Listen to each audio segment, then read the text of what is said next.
Hello everyone. In earlier video I taught you about two types of root system. Types of root system.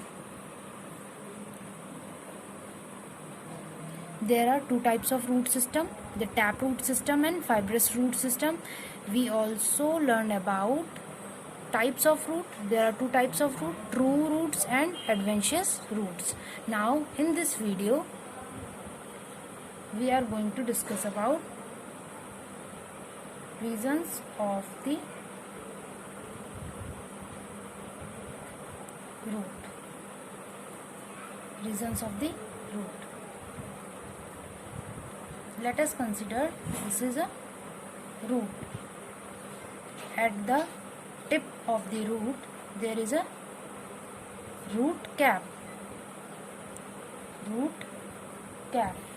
This root cap is a thimble like structure and ये एक thimble like structure की तरह होता है और ये help करता है रूट को प्रोटेक्ट करने में, और ये अपना वे भी सॉइल में अंदर को जाने के लिए रास्ता भी सॉइल में ये रास्ता भी बनाता है ज़मीन के अंदर जाने के लिए. ठीक है, अब इस रूट कैप से थोड़ी सी ऊपर क्या होते हैं, मेरिस्टेमेटिक सेल्स.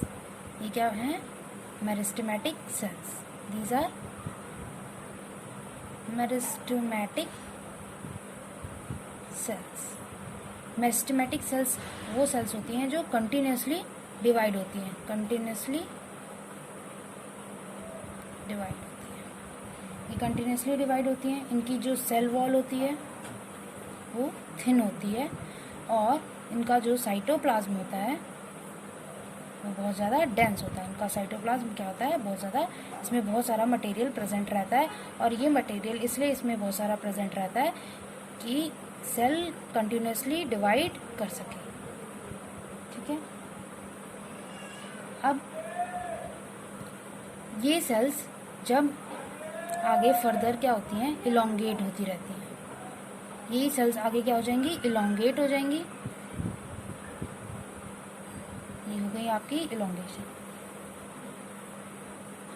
इनका क्या, इन्हीं सेल्स का क्या होगा, रैपिड इलोंगेशन होगा. Rapid elongation. ठीक है, रैपिड इलोंगेशन होगा. ये बहुत ज़्यादा जल्दी क्या होंगी, बड़ी होती जाएंगी और ये इसकी वजह से रूट की लेंथ इंक्रीज होती जाएगी. इस वाले रीजन को हम बोलते हैं, जहाँ पे ये वाली सेल्स प्रेजेंट होती हैं, ये वाली सेल्स प्रेजेंट होती हैं, उस वाले रीजन को हम कहते हैं रीजन ऑफ इलोंगेशन.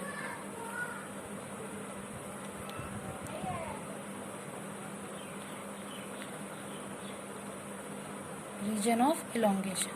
ठीक है, अब ये जो मेरिस्टेमेटिक वाला रीजन था इसको कहते हैं region of meristematic. Region of meristematic activity.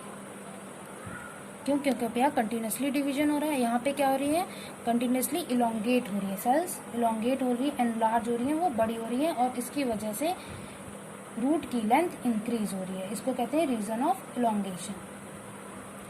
यहाँ पे सेल क्या होती हैं, ये सेल्स अब इलोंगेट होती जाती हैं और डिफ्रेंशिएट होती जाती हैं. डिफ्रेंशिएट मतलब क्या होता है,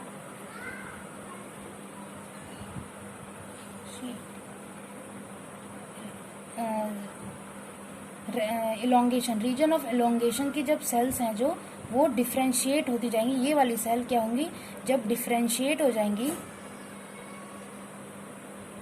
तो यहाँ पे जो सेल्स बनेंगी वो मैच्योर सेल्स होंगी और इन सेल्स को कहेंगे रीजन ऑफ मैच्योरेशन. इस वाले एरिया को कहेंगे रीजन ऑफ मैच्योरेशन. अब ये सेल कैसे डिफ्रेंशिएट हो जाती है, ये वाली सेल डिफ्रेंशिएट हो जाती है तो यहाँ पे बनती है रीजन ऑफ मैच्योरेशन. डिफ्रेंशिएशन क्या होता है, जब कोई भी सेल परमानेंट शेप एक्वायर कर ले और साइज एक्वायर कर ले और फंक्शन भी, तो उस टाइप्स की सेल को कहते हैं कि वो सेल डिफ्रेंशिएट हो गई. तो ये रैपिड इलोंगेशन, इलोंगेशन वाली जो सेल्स हैं, यहाँ पे जो इलोंगेटेड सेल्स हैं, जब ये वाली सेल्स डिफ्रेंशिएट हो जाती हैं तो वो फर्दर क्या हो जाती हैं, फिर रीजन ऑफ मैच्योर, यहाँ पे सेल्स क्या हो जाएंगी, मैच्योर हो जाएंगी। जहाँ पे ये सेल्स मैच्योर हो जाती हैं वहाँ पे यहाँ की पोर्स से बहुत ही छोटी छोटी सी हेयर लाइक स्ट्रक्चर बाहर को निकल के आता है। इस हेयर टाइप लाइक स्ट्रक्चर को हम कहते हैं रूट हेयर्स। तो आपका क्वेश्चन ये आता है कि कौन से रीजन में रूट हेयर्स प्रेजेंट होती हैं। रीजन ऑफ मैच्योरेशन, कौन से रीजन में रूट हेयर्स प्रेजेंट होती हैं, तो आप लिखेंगे रीजन ऑफ मैच्योरेशन में प्रेजेंट होती हैं क्या, root hairs. Elongation, rapid elongation है रीजन ऑफ इलोंगेशन, वहाँ पे रूट हेयर्स नहीं प्रेजेंट होती हैं, ना ही रीजन ऑफ मेरिस्टेमेटिक एक्टिविटी में प्रेजेंट होती हैं। रूट हेयर्स हेल्प करती हैं वाटर और मिनरल्स को एब्जॉर्ब करने में। This is the reason of the root, the reason of the root. Okay, now let us continue in the next video.